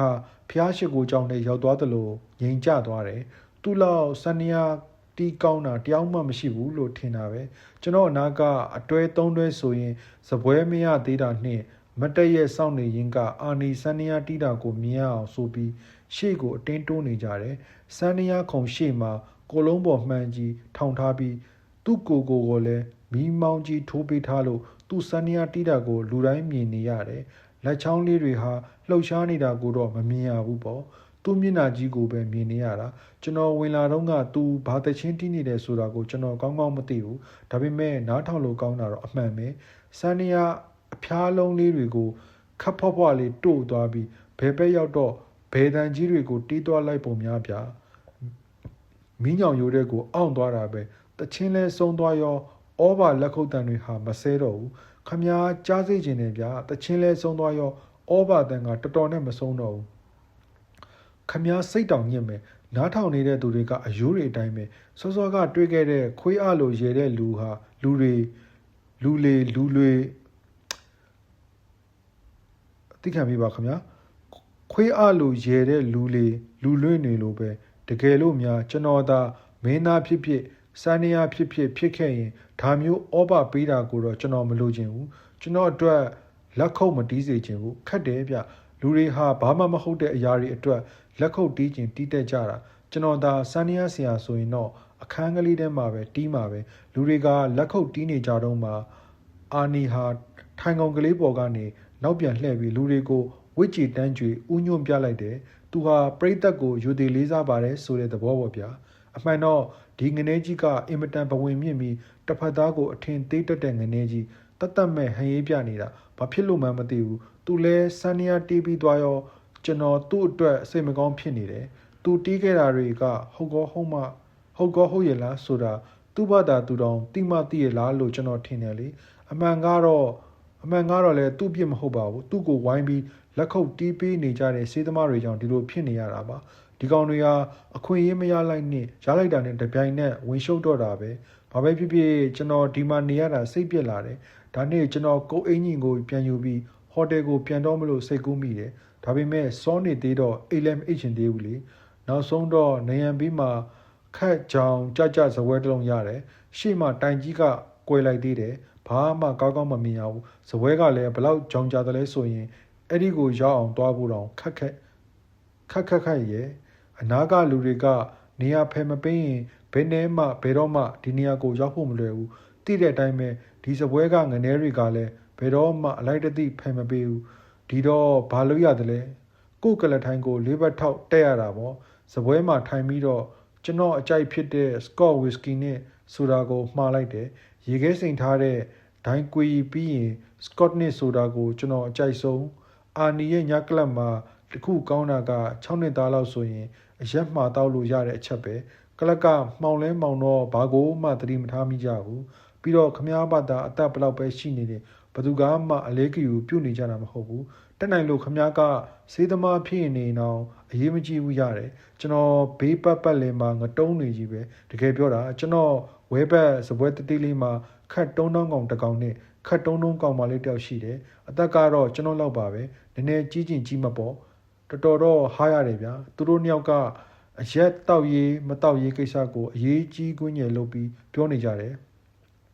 ကျွန်တော်လည်းဘာမှလုပ်စရာမရှိတာနဲ့သူတို့ပြောတဲ့စကားတွေကိုအသာနားထောင်နေတယ်င ငနေကဒီနေ့ညနေပိုင်းတုန်းကသူကြည့်ခဲ့ရတဲ့အကြောင်းပေါ်ပဲအကြောင်းကိုပြောနေတယ်ဘောလုံးပွဲမှာဘသူကဘလို့ကန်တဲ့အကြောင်းဘယ်လုံးကဘလို့လွဲသွားတဲ့အကြောင်းပြောလိုက်တာစုံနေတာပဲတကယ်ပြောတာစကားဝိုင်းကူတွေကိုကျွန်တော်နားထောင်ခဲ့ဘူးပေါင်းများလာပြီးဒီလောက်တုံးနဲ့ကောင်းမျိုးတစ်ခါမှမတွေ့ဘူးသေးဘူးဘောလုံးပွဲအကြောင်းဒီလောက်ပြောနေရင်ဘယ်ကောင်မလေးကသူ့ကိုစိတ်ဝင်စားတော့မလဲဗျဒါပေမဲ့သူ့ကောင်မလေးကလည်းဒါကိုအဟုတ်ကြီးလုပ်ပြီးနားထောင်နေပြီတန်တော့ကောင်မလေးကိုပိုးတုံးလို့ဒီလောက်နားထောင်ရပဲလို့ကျွန်တော်အောက်မိလိုက်တယ်ဒါကြောင့်မို့ဒီလောက်တုံးတဲ့ငနေရဲ့စကားတွေကိုနားထောင်နေတာပေါ့ဗျအယုတ်ဆိုးတဲ့ကောင်မလေးများဟာတော်တော်သဘောကောင်းတယ်ထင်တယ်ကျွန်တော်သူတို့ကိုမြင်သိတ်တနာတာပဲတခါတလေကျွန်တော်သူတို့ကိုမကြည့်ရဘူးအထူးသဖြင့်ခုလိုခတ်တုံးတုံးစေးသမားလိုကောင်ကဘာမှမဟုတ်တဲ့ဘောလုံးမွဲအကြောင်းဒီလောက်ပုံကြီးချက်ပြောနေတာမျိုးဆိုရင်ကျွန်တော်ကောင်မလေးကိုသိတ်တနာတာပဲညဘက်စာမေးပွဲကိုလှမ်းနားဆွင်းလိုက်တော့သူတို့ထက်တောင်ဆိုးသေးတယ်အဲ့ဒီစပွဲမှာရေးတက္ကသိုလ်ကအပြာရောင်ဖလန်နယ်အင်ကြီးကိုဝတ်ထားတဲ့ရေးတက္ကသိုလ်ကျောင်းသားလိုကောင်တကောင်ထိုင်နေတယ်နောက်တစ်ကောင်ကတက်ကာဆဲစပို့ရှက်အင်ကြီးခက်ချက်ကိုဝတ်ထားလို့ဒီတက္ကသိုလ်ကျောင်းသားဆိုတဲ့ငနေတွေဟာဝတ်လိုက်ရင်ဒီချိုးကြီးပဲဗျအဖေကတော့ကျွန်တော်ကိုရေးကိုဘာဖြစ်ဖြစ်ပရစ္စတန်တက္ကသိုလ်ကိုပဲဖြစ်ဖြစ်သွားစေခြင်းနဲ့ဒါပေမဲ့တေးချင်းတေးပါစေဗျဒီတက္ကသိုလ်တွေကိုတော့ကျွန်တော်မသွားခြင်းဘူးဒါပေမဲ့ရေးတက္ကသိုလ်ကျောင်းသားလို့ငနေရဲ့ဘေးမှာပါလာတဲ့အတွဲကတော့တော်တော်ဖြောင်းနေဗျဖြောင်းဆိုတော်တော်ကိုဖြောင်းတာကိုလူသူတို့ပြောနေတဲ့စကားတွေကိုခမ ्या အောင်ကြားစေခြင်းနဲ့ညောင်စလုံးလဲတော်တော်လေးအရှင်ရနေပြီထင်တယ်ငနေကလက်ကမြင့်နေသလားဘာလားမသိဘူးစပွဲအောက်ကိုလက်ရှူထားတယ်ပါဇက်ကတော့သူ့ကိုအဆောင်သားတယောက်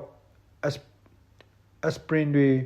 တပလင်းလုံးတောက်ပြီးတက်သေးဖို့လုပ်တဲ့အကြောင်းကိုပြောနေတယ်အတွဲကတော့ပါဇက်ကလေးအဟောင်းသားနဲ့ဟင်းဖြစ်မှဖြစ်ရလေကြောက်စရာကြီးကွာဒါတွေကိုလာမပြောစမ်းပါနဲ့ဘာညာဆိုပြီးပြောနေတယ်စဉ်းစားကြည့်လေငနေကစပွဲရောက်လက်ကရှိုကမြင်းပြီးတော့ပါဇက်ကတော့ကိုတက်တင်မလို့လုပ်တဲ့ငနေတကောင်အကြောင်းပြောနေတယ်အံ့ရောဗျာကျွန်တော်လည်းသူတို့အနားထိုင်ပြီးဟုတ်တရုတ်စကားတွေကိုနားမထောင်နေရတာကြာတော့ညင်းငွေလာတယ်တခြားလဲဘာမှလှုပ်ရှားမရှိဘူးလေထိုင်ပြီးရက်ကလေးတောက်လိုက်ဆဲလေးကလေးဖွာလိုက်လုံနေုံပဲရှိတော့တာကိုဒါနဲ့ဇပွဲတို့ကိုခေါ်ပြီးကျွန်တော်နဲ့အတူရလေးပါလေးလာတောက်ဖို့အာနီကိုခေါ်ပြီးပါလားလို့ဇပွဲတို့တယောက်ကိုပြောလိုက်တယ်ကျွန်တော်ဟာစာရေးဆရာ DP ရဲ့ညီဖြစ်ကြောင်းပြောပြဖို့ခိုင်းလိုက်တယ်ဒါပေမဲ့ဇပွဲတို့ဆိုတဲ့ကောင်လေးတွေကဘယ်တော့မှဒီလိုရေးတူလို့ပြီးပြောပေးရိုးထုံးစံရှိလို့လေဒီကောင်တွေကိုခိုင်းလိုက်ရင်ဒီတိုင်းပဲမဟုတ်လားဒီတော့မှကျွန်တော်အနာကိုမျိုးသမီးတယောက်ရောက်လာပြီးနင် holding coffee မဟုတ်လားလို့မေးတယ်ကြည့်လိုက်တော့လီလီယန်ဆိုတာကတခါတုန်းကကျွန်တော်ကို DP နဲ့တွေ့ဘူးတယ်လေတွဲဘူးတယ်လေသူ့ပစ္စည်းကတော်တော်လေးကြီးတယ်ဗျဟုတ်တယ်လို့ပြောပြီးကျွန်တော်ကထံရကထားလိုက်တယ်ဒါပေမဲ့ဒီလိုနေရာမျိုးမှာမတက်ထားရဖို့ဆိုတာလွယ်တဲ့ကိစ္စမဟုတ်ဘူးလေမျိုးသမီးနဲ့အတူရေတက်အရာရှိတယောက်လည်းပါလာတယ်ဗျသူကြည့်ရတာဖင်နဲ့တီကောင်ဝင်တယ်လို့မျက်နှာကမဲ့ခွက်နဲ့တွေ့ရတာဝမ်းသာလိုက်တာဟဲ့တဲ့အမှန်ကတော့အလကားပြောတာဗျနေစမ်းမအောင်နင့်အကိုကြီးကအမှန်ကသူသိချင်တာကသူ့အကိုအကြောင်းကိုသိချင်တာကောင်းပါတယ်အခုဟောလိဝုဒ်မှာရောက်နေတယ်ဘာဟောလိဝုဒ်ဟုတ်လားဟန်ချလိုက်တာဟဲ့အခုဘာမှနေတယ်လဲမသိဘူးဗျဇန်ညွန်းတို့ဘာလို့ရေးနေတယ်ခတ်တိုတို့ပဲပြောလိုက်တယ်ဒီအကြောင်းတွေကိုတိတ်မပြောချင်ဘူးလေသူကတော့ဟောလိဝုဒ်ရောက်တာကိုအဟုတ်ကြီးထင်ပြီးအထင်ကြီးချင်ကြီးနေမှာသူတွေမဟုတ်ပါဘူးလေလူတိုင်းကလည်းအထင်ကြီးကြမှာပဲအထူးသဖြင့်သူ့ဝိထုကိုမဖတ်ဘူးတဲ့လူတွေဆိုရင်ပိုပြီးအထင်ကြီးကြမှာပေါ့စိတ်သက်ပဲဗျဟန်ကြတာပေါ့ဟာလို့ပြောပြီးလီလီယန်ဟာသူနဲ့ပါလာတဲ့ရေတက်ပိုနဲ့ကျွန်တော်ကိုမိတ်ဆက်ပေးတယ်သူ့နာမည်ကရေတက်ပိုကြီး block တဲ့ဗျဘယ်ရေတက်ကဆိုလားဘာဆိုလားလူကြည့်လိုက်တော့အချောက်လိုဘာလိုလက်ဆွဲနှုတ်ဆက်လိုက်လို့ကိုလက်တွေအချောင်း40လောက်ကျိုးသွားတော့မှအမဲဘယ်ဆိုးလို့တော့လို့သိရတဲ့လူမျိုးကျွန်တော်ကလည်းဒီလိုငနေမျိုးဆိုရင်နည်းနည်းလေးမှအကြောတဲတာမဟုတ်ဘူးနင့်တယောက်ထဲလားလို့လီလီယန်ကမေးတယ်လမ်းကြားလေးမှာပိတ်ရက်ပြီးမင်းနေတော့ကျွန်တော်လည်းဘဲမှသွားလို့မရတော့ဘူးပေါ့ကျွန်တော်တွေမဟုတ်ဘူးတခြားလူတွေလည်းဘဲမှသွားလို့မရပဲပိတ်နေတယ်လူသမီးကိုကြည့်ရတာသူ့ကြောင့်တခြားလူတွေကိုယိုကာယာဖြစ်နေတာကိုသဘောကျပုံရတယ်စပွဲတို့ကလည်းသူ့ကိုလမ်းဖက်ပေးဖို့ပြောမလို့ခက်လန်းလန်းကစောင့်နေတယ်ဒါပေမဲ့မချောက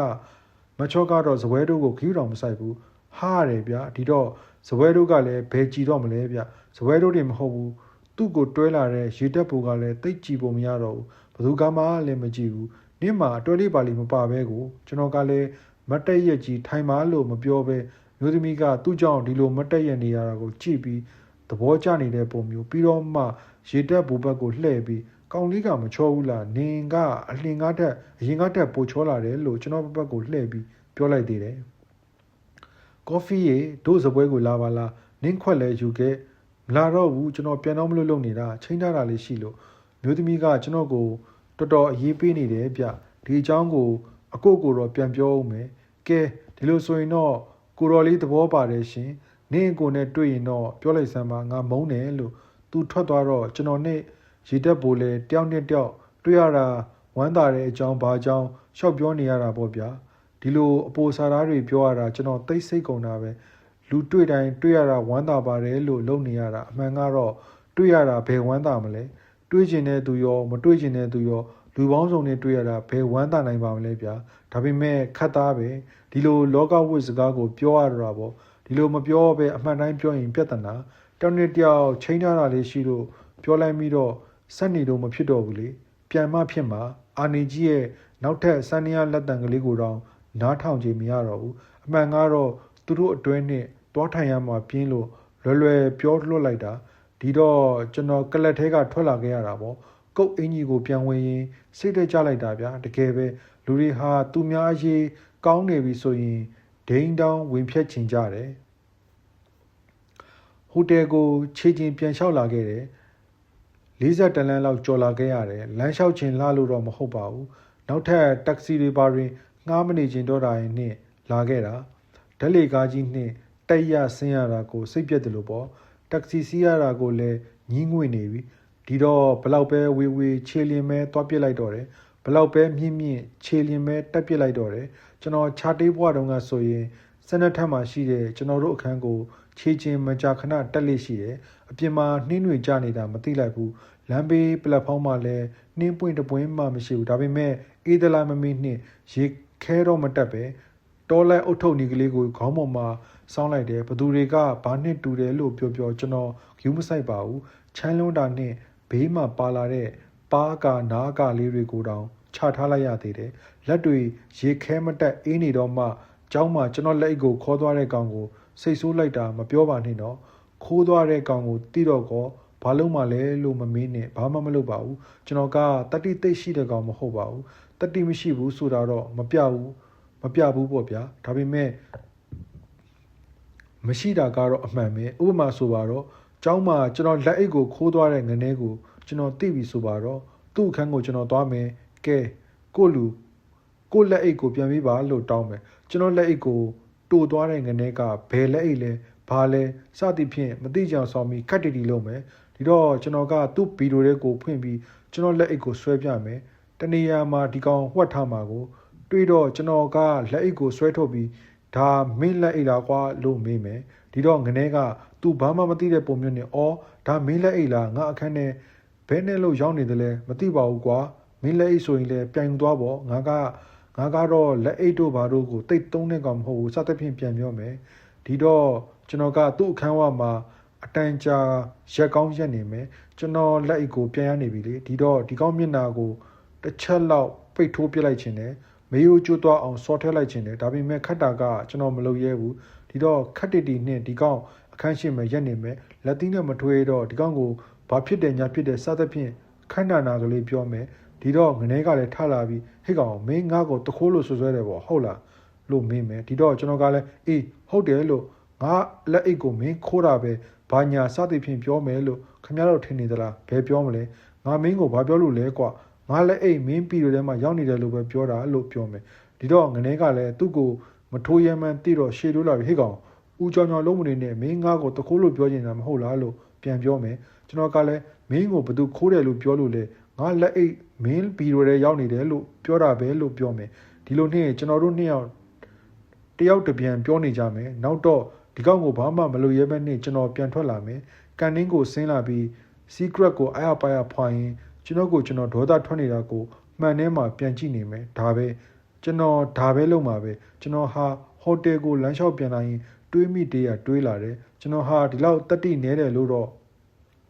့မထင်ပါဘူးမသိဘူးလေတတိနေတာလား လက်အိတ်လေးတစ်စုံပျောက်တာကိုဘာမှအရေးတကြီးသဘောမထားလို့ပဲလားဆိုတာကိုတော့ကျွန်တော်မတွေးတတ်ပါဘူးကျွန်တော်အကျင့်တစ်ခုကတော့ပစ္စည်းတို့ဘာတို့တစ်ခုခုပျောက်တယ်ဆိုရင်ဒီအမှုမဲ့အမှတ်မဲ့နေလိုက်တတ်တဲ့အကျင့်ပဲကျွန်တော်ငငယ်တုန်းကပစ္စည်းပျောက်ရင်အမေကတဖြည်းတောက်ပေါ့လေတချို့ကောင်တွေကြတော့ပစ္စည်းကလေးတစ်ခုပျောက်တယ်ဆိုရင်3-5 ရက်ရှာလို့မပြီးတော့ဘူးကျွန်တော်မှတော့ပျောက်ရင်နှမျောရလောက်အောင်အဖိုးတန်တဲ့ပစ္စည်းရှိတယ်လို့မထင်ဘူးမပြောတတ်ဘူးလေဒါကိုကကျွန်တော်အကျင့်လားမှမသိတာတကယ်တော့ဒီလိုပေါ်တီပေါ်ဆဘယ်နေသင့်မလဲကိုပစ္စည်းခိုးသွားလို့ဒီကောင်ကိုထိုးပစ်စရာရှိရင်ထိုးပစ်လိုက်မှာပေါ့ဒါပေမဲ့ကျွန်တော်ကရန်ဖြစ်တာတို့ဘာတို့ကိုဝါသနာမပါဘူးဗျာတကယ်ထိုးတာကြိတ်တာလဲဝါသနာမပါဘူးတကယ်ကိုစိတ်ဆိုးလာရင်ဒီကောင်ကိုပတင်းပေါက်ကနေမြေကြီးပေါ်ကိုကင်ပေါက်ပစ်ချခြင်းပစ်ချမယ်ဒါမှမဟုတ်လဲခေါင်းကိုဖြတ်ခြင်းဖြတ်ပြင်မယ်ဒါပေမဲ့ဒီလိုလက်သီးနဲ့ထိုးတာတွေဘာတွေကိုလုံးမနေခြင်းဘူးကျွန်တော်ကတိတ်တော့မကြောက်တတ်ပါဘူးလက်သီးနဲ့ထိုးမယ်ဆိုရင်လဲထိုးတော့ထိုးရပါတယ်ဒါပေမဲ့လူတယောက်မျက်နှာကိုလက်သီးနဲ့ထိုးရမှာကိုတော့အကြောက်ဆုံးပဲခတ်တာကကျွန်တော်ဆိုတဲ့ကောင်ကလူတယောက်ရဲ့မျက်နှာကိုစစ်ကြည့်ရတာမဟုတ်ဘူးအဲ့နှစ်ယောက်စလုံးမျက်နှာကိုအဝိနဲ့စီးပြီးလက်သီးချင်းထိုးခိုင်းမယ်ဆိုရင်တော့ထိုးဖြစ်မလားမသိဘူးအမှန်ကတော့တတိနေတာပါပဲဗျာဘာပဲပြောတတိမရှိတာကိုပြတာပါရေတော့ရည်ရတယ်ဗျာလက်အကြောင်းနဲ့ကျွန်တော်တတိနေတဲ့အကြောင်းကိုတွေးမိလေကျွန်တော်စိတ်ထဲမှာတမျိုးကြီးဖြစ်လာလေပဲဒါနဲ့တနေရာဝင်ပြီးတစ်ခုဝင်တော့အောင်မှပဲလို့စိတ်ကူးရလာတယ်အာနီရဲ့ကလပ်မှာကျွန်တော်3ခွက်ပဲတောက်ခဲ့ရတယ်3ခွက်မှာလဲနောက်ဆုံးခွက်ကဘယ်မှာကုန်အောင်တောက်ခဲ့ရလို့လဲစုပေါင်းလိုက်ရင်တစ်ခွက်ကောင်းလောက်ပဲရှိမယ်ကျွန်တော်ဆိုတဲ့ကောင်ကလည်းစိတ်ရှိရင်တညာလုံးတောက်မလားတောက်နိုင်တယ်မမူးစေရဘူးကျောင်းတုန်းကကျွန်တော်ရဲ့ရေမွန်ရင်ဆိုတဲ့ကောင်ရဲ့ဝစ်စကီပိုင်ဒဗလင်းဝယ်ပြီးဖျားရှိကိုကြောင်နဲ့တွားတညာလုံးတောက်ခဲ့ကြဘူးတယ်အဲ့ဒီမှာဆိုတော့ဘသူမှလည်းမမြင်ရဘူးပေါ့3-4ခွက်လောက်လဲဝင်ရောငနေတော်တော်လေးမူးလာတယ်ကျွန်တော်ကတော့ဘာမှမဖြစ်ဘူးဒဗလင်းသာကုံသွားတယ်နည်းနည်းလေးမှအိမ်တွေမပြတ်ဘူးကျောင်းဆောင်ကိုပြန်ရောက်တော့ပအိတ်ချင်သေးတာနဲ့အတင်းအိပ်ယူရတယ်ဟိုတယ်ကိုမရောက်ခင်ခက်ဆုပ်ရက်ဆိုင်ကလေးတစ်ဆိုင်တွေ့တာနဲ့တောက်မယ်ဆိုပြီးဆိုင်ထဲကိုလာခဲ့တယ်ဆိုင်သားရောက်တော့တော်တော်မူးနေပုံရတဲ့ငနေသား2ယောက်ထွက်လာပြီးမြေအောက်ဘူတာယုံဘယ်နားမှလဲလို့မေးတယ်သူတို့အထဲကတယောက်ကတော့မုတ်စိတ်မှုတွေနဲ့ကျူပန်းလူမျိုးလိုဘာလိုနဲ့ကျွန်တော်ကသူတို့ကိုလမ်းညွန်ပြောပြနေတော့မှအဲ့ဒီကျူပန်းကောင်ကကျွန်တော်ကိုလာပြီးတရှူးရှူးနဲ့အသက်ရှူနေတယ်သူပါဇက်ကလည်းအရက်နဲ့1000တောင်းထလို့ဒါနဲ့ကျွန်တော်လည်းအရက်တောက်ကျင်စိတ်ကုန်သွားပြီးဆိုင်ထဲကိုမဝင်တော့ပဲဟိုတယ်ကိုပြန်လာခဲ့တယ်ဟိုတယ်ဧကန်းဆောင်တစ်ခုလုံးလူသူရှင်းလို့အခန်းကလည်းဆေးလိတ်တူပေါင်းတန်း90လောက်များပြစ်ထားသလားမသိဘူးနန်းစောနေတာပဲတကယ်ပြောတာကျွန်တော်အိတ်လည်းမအိတ်ချင်သေးပါဘူးဒါနဲ့ဟိုတယ်ထဲမှာပဲနေရတာကိုတော်တော်စိတ်ပြက်နေပြီအဲ့ဒီတုန်းကစိတ်ပြက်သလားမမင်းနဲ့တေတောင်တေးပြစ်လိုက်ခြင်းနဲ့အဲ့ဒီတုန်းမှပြဿနာတက်တာပါပဲအပေါ်ဓာတ်ကိုတက်မယ်ဆိုပြီးဓာတ်လေကားနဲ့တက်လာတော့ဓာတ်လေကားမောင်းတဲ့သူကဟေ့ကောင်လေးမင်းအိပ်ပျော်ရလားကွာတော်တော်ညှိနေပြီလို့မေးတယ်ဗျာလို့ကျွန်တော်တခွန်းနဲ့ဖြေလိုက်တယ်သူဘာပြောချင်တယ်လဲဆိုတာမသိဘူးလေမင်းပွေလာတာလားဗျာလို့ကျွန်တော်ထပ်မေးလိုက်တယ်အမှန်ကတော့ကျွန်တော်အမေကလည်းတော်တော်တုံးနေမေးကုန်မယ်ဒါပေမဲ့သူကလည်းပေါ်တင်ကြီးမေးတော့ခတ်တာပေါ့ခမရတို့ပဲစဉ်းစားကြည့်ပေါ့ဒီလိုပေါ်တင်ကြီးမေးရင်ဘယ်နဲ့ဖြေမလဲညီလေးအသက်ဘယ်လောက်ရှိပြီလဲ22နှစ်ပြဘာဖြစ်လို့လဲဘယ်လိုလဲကွယူမလား$5တဲ့ပါကွသူကသူ့လက်ပတ်နာကြီးကိုငုံကြည့်လိုက်တယ်โอเคလို့ကျွန်တော်ပြောလိုက်တယ်အမှန်ကတော့ကျွန်တော်ဒါမျိုးတွေကိုတိတ်ဝါသနာမပါပါဘူးဒါပေမဲ့စိတ်ကခက်တွေဖြစ်နေတယ်မဟုတ်လားစိတ်ထွေနေပြီဆိုရင်ဘာကိုမှမစဉ်းစားတော့ဘူးလေဒီကိစ္စကတော်တော်ခက်တယ်ခမ ्या လဲဒီလိုပဲနေမှာပဲလူဟာစိတ်ထွေနေပြီဆိုရင်စဉ်းစားတာတော့ဘာလို့မရှိတော့ဘူးโอเคမင်းခန်းနံပါတ်ဘယ်လောက်လဲကျွန်တော်လက်ထဲမှာကင်ထားတဲ့တော့တွဲပြားလေးပေါ်မှာနံပါတ်ကိုငုံကြည့်လိုက်ရင်1022လို့ပြောလိုက်တယ်ပြဿနာတော့ဖော်မိပြီဆိုပြီးကျွန်တော်နည်းနည်းလေးစိတ်ညစ်သွားတယ်ဒါပေမဲ့မတတ်နိုင်ဘူးလေလွန်သွားပြီโอเคဒီလိုဆိုရင်15မိနစ်အတွင်းမှာကောင်မတစ်ယောက်လှုပ်ပေးလိုက်မယ်ဆိုပြီးသူကဓာတ်လေကားတကားကိုဖွင့်ပေးတာနဲ့ကျွန်တော်လည်းထွက်လာခဲ့တယ်ကျွန်တော်လည်းအခန်းထဲဝင်လာပြီးကျွန်တော်စပင်တွေကိုရေဆွတ်တယ်ဒါပေမဲ့ခရူကက်ညှက်ထားတဲ့တုံနှက်စပင်လေးကိုဘယ်နဲ့လို့ဖီးလို့ရပါမလဲပြီးတော့ကျွန်တော်ပါဇက်က Secret Nan တို့ Whisky Nan တို့ထွက်သလားလို့ကိုယ့်ဘာသာကိုပြန်စဉ်းစစ်ကြည့်တယ်ပါဇက်နဲ့နှာခေါင်းကိုလက်နဲ့အုပ်ပြီးဟားဆိုမှုတ်ထုတ်ကြည့်လိုက်တယ်တိတ်တော့မနှမ်းပါဘူးဒါပေမဲ့သွားတိုက်ရင်ကောင်းမယ်ဆိုပြီးကျွန်တော်သွားတိုက်တယ်ပြီးတော့ရှက်အင်းကြီးအစ်စ်တစ်ထည်ကိုလည်းလဲတယ် ကြက်ပဲကွာဒီလောက်လည်းအရေးကြီးလုံနေရသလားလို့ခမရတို့ကထင်ကောင်းထင်နေမယ်ဒါပေမဲ့မတက်နိုင်ဘူးလေတနက်ရှင်းရှင်းနေခြင်းနဲ့ကျွန်တော်စိတ်ထဲမှာလည်းတမျိုးကြီးဖြစ်နေတယ်ကရုံကရင်ဖြစ်တယ်လို့ဘာလို့နဲ့ရှင်းရှင်းပြောရရင်တော့ကျွန်တော်ကလူပြိုအစ်စ်ပဲရှိသေးတယ်တကယ်ပြောတာပါအခွင့်အရေးတွေကတော့အများကြီးရခဲ့ပါရဲ့ဒါပေမဲ့ကျွန်တော်အဲ့ဒီအခွင့်အရေးတွေကိုတစ်ခါမှမသုံးခဲ့ဘူးသေးဘူးအခွင့်အရေးကိုတော့သုံးတော့မယ်ဆိုရင်အခွင့်အရေးကိုသုံးတော့မယ်ဆိုတာနှင့်တခုခုတော့ဖြစ်လာတာကြီးပါပဲဆိုပါစို့ဗျာကောင်မလေးနဲ့တွေ့အိမ်မှာချိန်တွေ့ကြတယ်ညောင်သားလွတ်လွတ်လပ်လပ်နေမယ်ဆိုပြီးတွေ့တယ်လူကြီးတွေပြန်လာတာနှင့်ပြန်မလာသေးရင်လည်းပြန်လာလို့တွေ့သွားရင်တော့ဒုက္ခဆိုတာမျိုးနဲ့ကြီးကြုံခဲ့ရတယ်ဒါမှမဟုတ်ရင်လည်းကိုနဲ့ကောင်မလေးနဲ့ကားနောက်ပိုင်းမှာရှိလို့ရှိရင်ကားရှိကမ်းမှာအတွဲတွဲကရှိနေရင်မလွတ်လပ်ပြန်ဘူးရှေ့ကလည်းနောက်တွဲရှေ့ကလည်းနောက်တွဲဘလို့နေတယ်လဲဆိုပြီးလှမ်းလှမ်းအကဲခတ်တာကိုတချို့ကောင်မလေးတွေဆိုရင်ကားနောက်ပိုင်းကိုပဲလှည့်ကြည့်လုံနေလို့တိတ်ဆိတ်ညစ်ရတယ်ဒီလိုနဲ့အနှောက်အယှက်တွေနဲ့ကြီးတွေ့ရတော့အခွင့်အရေးကိုကောင်းကောင်းမရခဲ့ဘူးအခွင့်အရေးကိုအသုံးချမယ်ဆိုပြီး2 ခါလောက်ကြုံခဲ့ဘူးတယ်ဒီချိန်ကိုတော့ကျွန်တော်ကောင်းကောင်းမှတ်မိတယ်ဒါပေမဲ့ဘာမှမလုပ်ဖြစ်ပါဘူးခက်တာကကောင်မလေးတွေဆိုတာကောင်မလေးတွေအကောင်းတွေကိုပြောတာပါသူတို့ကိုချစ်တင်းနှောတော့မယ်ဆိုရင်အတင်းတောင်းပန်ပြီးညင်းတော့တာပဲကျွန်တော်ကလည်းကျွန်တော်ပဲသူတို့ကညင်းပြီးတောင်းပန်ပြီးဆိုရင်အလျှော့ပေးလိုက်တယ်အများအပြားတော့ကျွန်တော်တငယ်ချင်းတွေကတော့ဇွတ်နှစ်သားပါရတာပဲကျွန်တော်ကဒီလိုလည်းမဖြစ်ချင်ဘူးလေသူတို့ညင်းတာကတကယ်ပဲညင်းတာလားဒါမှမဟုတ်ဟန်ဆောင်ပန်ဆောင်ညင်းတာလားဒါမှမဟုတ်ဒီအထဲကဇွတ်တိုးရင်ကိုယ့်ဘော်ကိုတောင်းဝင်ကြည်ခြင်းလို့ကိုယ့်ဘော်ကိုတောင်းဝင်ပုံကြခြင်းလို့ညင်းတာလားဆိုတာကိုကျွန်တော်ဝေခွဲလို့မရဘူးဘလို့ပဲဖြစ်ဖြစ်သူတို့ညင်းပြီဆိုရင်ကျွန်တော်လည်းရှေ့မဆက်တော့ဘူးသူတို့အဲ့ဒီလိုညင်းရင်ကျွန်တော်တနာသွားတယ်အဲ့ဒါကျွန်တော်မှပြဿနာပဲမိန်းကလေးတော်တော်များများဟာတော်တော်ကိုညံနေတယ်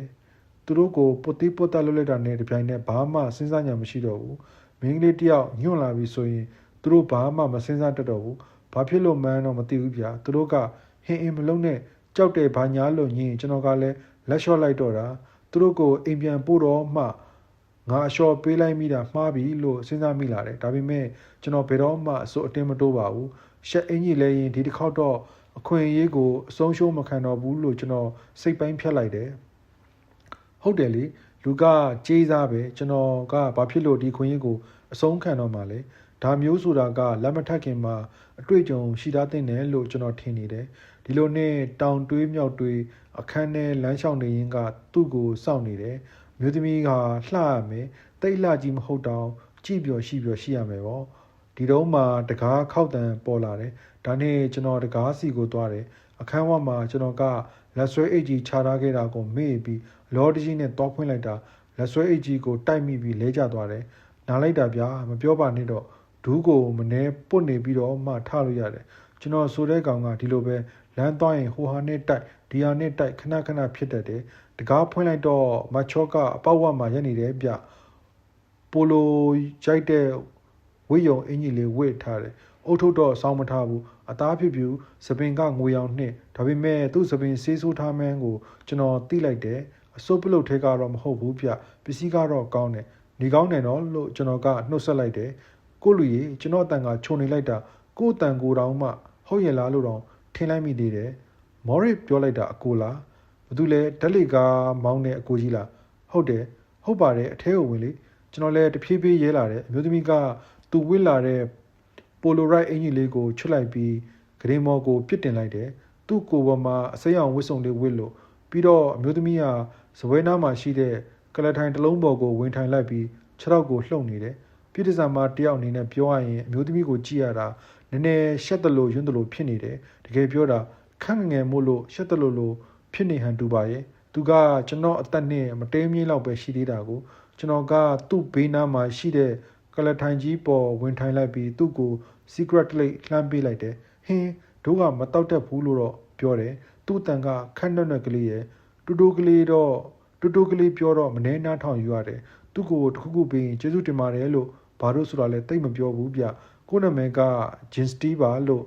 ကျွန်တော်ကခက်တီလှိမ့်နေသူကကျွန်တော်နာမည်တွေဘာတွေကိုတိတ်အရေးကြီးထားပုံမပေါ်ဘူးအသက်ကောဘယ်လောက်ရှိပြီလဲ22နှစ်ရှိပြီအကိုကိုကြည့်ရတာရေရတယ်နော်တဲ့အမှန်ကတော့ပြည့်တစားတို့ဘာလို့ဆိုတာဒီလိုပြောထားမရှိဘူး တော်စမ်းမှာဘလို့ဟာကြီးလည်းမသိဘူးတို့ဘာတို့ဆိုတဲ့စကားမျိုးကိုပြောလို့ရှိတယ်ညီမကောဗဒနှစ်လေ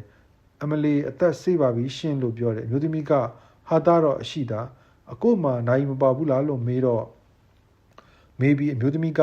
မတ်တထပြီးသူ့ကိုဘော်ကဝစ်စုံကိုခေါင်းကနေချွတ်ချလိုက်တယ်သူအင်ကြီးချွတ်နေတော့မှကျွန်တော်စိတ်ထဲမှာတမျိုးကြီးဖြစ်နေတယ်သူကစိုင်းမစင်ဘုံမစင်အဝတ်စားတွေကိုကောက်ချွတ်ချလိုက်တာကိုတချို့ကတော့ဒီလိုကိုယ့်ရှိမှအဝတ်စားတွေဘာတွေချွတ်နေရင်တမျိုးဖြစ်လာကောင်းဖြစ်လာကြမှာပဲကျွန်တော်ကတော့ဒီလိုမဟုတ်ဘူးဗျစိတ်ညစ်သွားတယ်အကိုမှနိုင်မပါဘူးလားဟင်းမပါဘူးဒီပေါင်းညီမနာမည်ကဘယ်လိုခေါ်တယ်လဲလို့ကျွန်တော်ကမေးတယ်သူ့တကိုယ်လုံးမှာအတွင်းငယ်အင်ကြီးလေးနဲ့အတွင်းငယ်ဘောင်းမီလေးပဲကြံတော့တယ်ကျွန်တော်မျက်စိရှက်တယ်ဗျာတို့နာမည်ကအင်းနီးတဲ့ကဲအချိန်မရှိဘူးကွာဒီပေါင်းစကားလေးပါလေးပြောအောင်ပါဘာဖြစ်လို့ဒီလောက်အရေးတကြီးဖြစ်နေရတာလဲလို့ကျွန်တော်ကမေးတယ်သူကကျွန်တော်ကိုအယူတယောက်လိုကြည်နေတယ်လို့လှမ်းကြည့်လိုက်ရင်ဘာတွေပြောမှလဲဘာတွေလို့မဟုတ်ပါဘူးဒီလိုပေါ့အေးစစ်စစ်စကားလေးပါလေးပြောမနေခြင်းဘူးလားမျိုးသမီးကစပွဲနားမှာ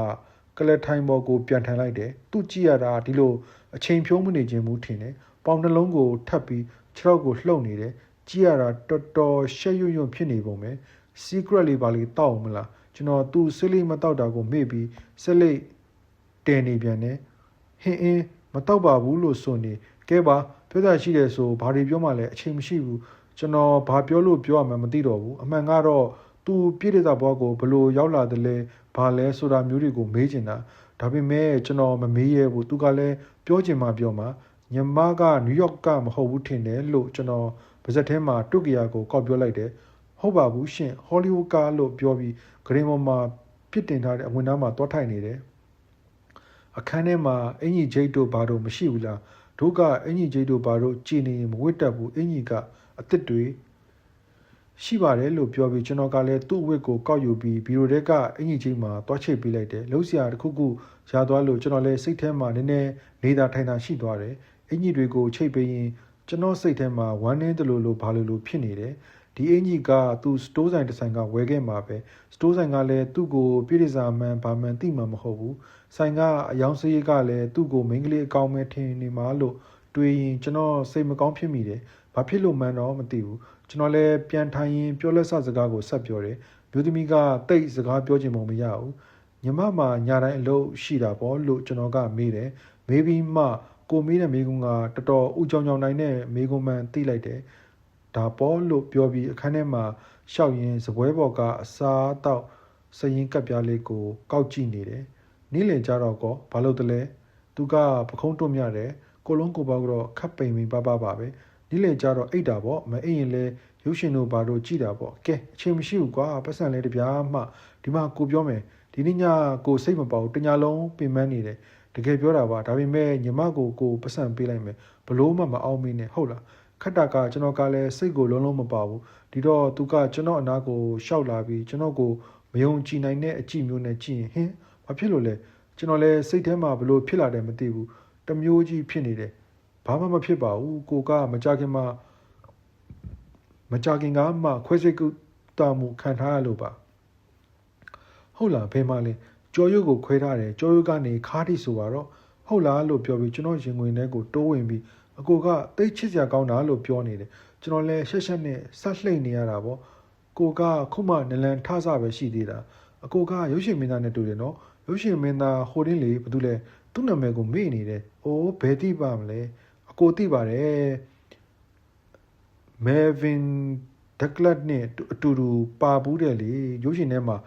မေဒင်ဒက်ကလတ်ရဲ့ညီလုပ်တယ်လေရုပ်ရှင်ထဲမှာလှေပေါ်ကလိမ့်ကြတာလေအကိုသိပါတယ်ကွာဟင်းကိုမသိဘူးကိုကရုပ်ရှင်တို့ဘာတို့ကိုတခါတလေမှကြည်တာအမျိုးသမီးကကျွန်တော်ရင်ဝင်နဲ့အတင်းဝင်ထိုင်ပြီးပုတ်တိပုတ်တက်လုပ်နေတယ်ကျွန်တော်ကမလုံးနဲ့ကွာကိုစိတ်မပါဘူးမကြခင်ကမှခါချိုးနားကအကျောကိုခွဲစိတ်ထားတာအမျိုးသမီးကကျွန်တော်ကိုမကြည်နဲ့တဲ့အကြည့်နဲ့ကြည့်ပြီးဒီမှာကိုမော်ရစ်လာခေါ်တော့ဒိုးအိတ်နေပြီအိယာကထားလိုက်လာတာတကယ်လို့အကိုသဘောမကျရင်လဲမင်းကိုပတ်စံပေးပါမယ်လို့ကိုပြောပြပြီပဲတကယ်ပေးမှာပေါ့ခုတော့ကိုကလည်းကောင်းကောင်းနေလို့ထိုင်လို့မကောင်းသေးတော့ဒါဖြစ်ရင်လဲမော်ရစ်ကိုဘာဖြစ်လို့အရှာခိုင်းလိုက်သေးတယ်လဲနေထိုင်မကောင်းမှုဆိုရင်လဲကိုယ့်ဘာသာကိုအသာနေပါလားအစတုန်းကတော့နေကောင်းတယ်ထင်လို့ပေါ့ကိုနေထိုင်ကောင်းတယ်မကောင်းမှုဆိုတာကိုကောင်းကောင်းခွဲခြားသိတတ်သေးတာမှမဟုတ်တာကဲထကွာပတ်စံသွားယူပေးမယ်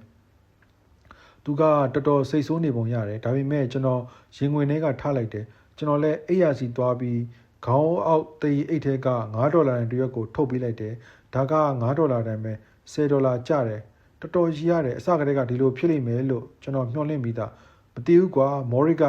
လို့ပဲပြောတယ်ငါမှလည်းနောက်ထပ်ပတ်စံမရှိတော့ဘူးဒါပဲရှိတော့တယ်မျိုးသမီးကခက်စောစောကလို့